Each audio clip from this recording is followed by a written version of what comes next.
जय गुरुदेव। मैं सुजीत धार्मिक ज्ञान A to Z में आपका स्वागत करता हूं। आज हम आपको बेहद ही गजब की जानकारी देने वाले हैं।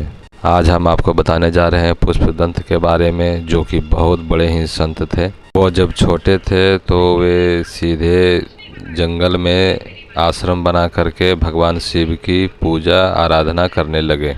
उनकी पूजा आराधना लगभग कई वर्षों तक चली। 75 वर्षों तक जब उन्होंने पूजा कर ली, अब जब उनका शरीर पूरा वृद्ध हो गया, वे चलने में और कुछ भी यानी पूरा अपने आप को वे कमज़ोर समझने लगे, महसूस करने लगे, तब उन्हें विचार आया कि क्या हम 75 वर्षों से भगवान शिव की पूजा कर रहे हैं, साधना कर रहे हैं, तप कर रहे हैं, उनका नाम का जप कर रहे हैं, और मेरे पास आज तक उनका एक भी अनुभव नहीं है। मुझे कभी एहसास भी नहीं हुआ कि शिव हैं या नहीं।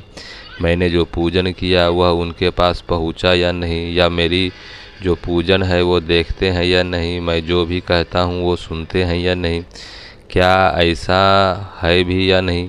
क्योंकि उन्हें कोई अनुभव नहीं हुआ था, कोई एहसास नहीं हुआ था कि हम जो पूजन कर रहे हैं वो सही कर रहे हैं। जब उन्हें लगा कि अब मुझे शिव कभी प्राप्त नहीं होंगे, और उन्होंने अपने भीतर से मनोबल टूटते हुए देखा, तब वे एक बार कहने लगे, हे शिव, क्या यह आपका सेवक आजीवन ऐसा ही रह जाएगा? आप तो शमशान में भी बिल्कुल शांत बैठे रहते हैं और मैं अशांत होकर ही समाप्त हो जाऊंगा। क्या मैं आपको प्राप्त नहीं कर पाऊंगा? क्या जो मेरे जीवन का लक्ष्य है वो मुझे प्राप्त नहीं हो पाएगा? तभी आवाज आई, गुरुवै गति।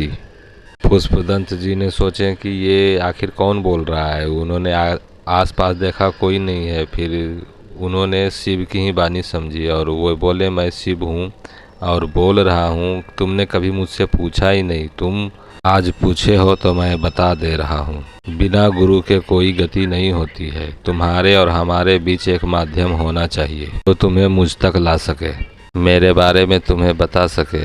तुम्हारे और हमारे बीच कोई संपर्क नहीं है, इसलिए तुम्हें पहले गुरु के ही शरण में जाना चाहिए।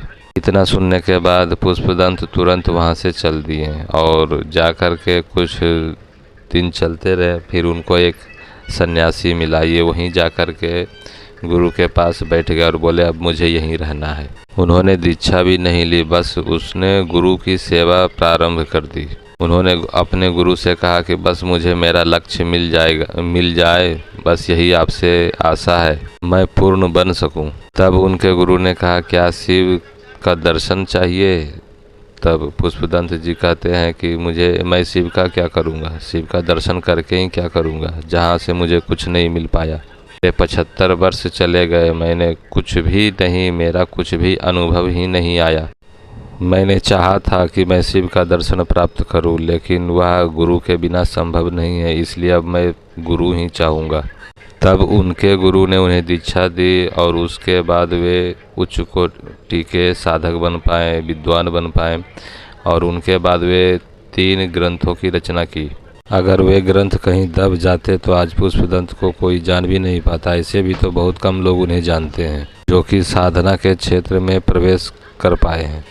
ऐसे महापुरुषों की जो कृतियां हैं, जो ग्रंथ थे, वो सभी कितने समाप्त हो गए यह कहना मुश्किल है। सिर्फ नालंदा विश्वविद्यालय जला, जिसमें 90 लाख ग्रंथों को नष्ट किया गया। तक्षशिला, विक्रमशिला जैसे तमाम जो जलाए गए हैं विश्वविद्यालयों को, उनमें बहुत सारे जो हमारे सिद्ध पुरुष थे, ज्ञानी पुरुष थे, विद्वान थे, उनकी कृतियां समाप्त हो गई और आज उन्हें कोई नहीं जानता। जो कोई चैनल पर नए हैं, कृपया वो सब्सक्राइब कर लें, वीडियो को लाइक शेयर ज़रूर करें। ये जानकारी अच्छी लगी हो तो अंत तक देखने के लिए धन्यवाद।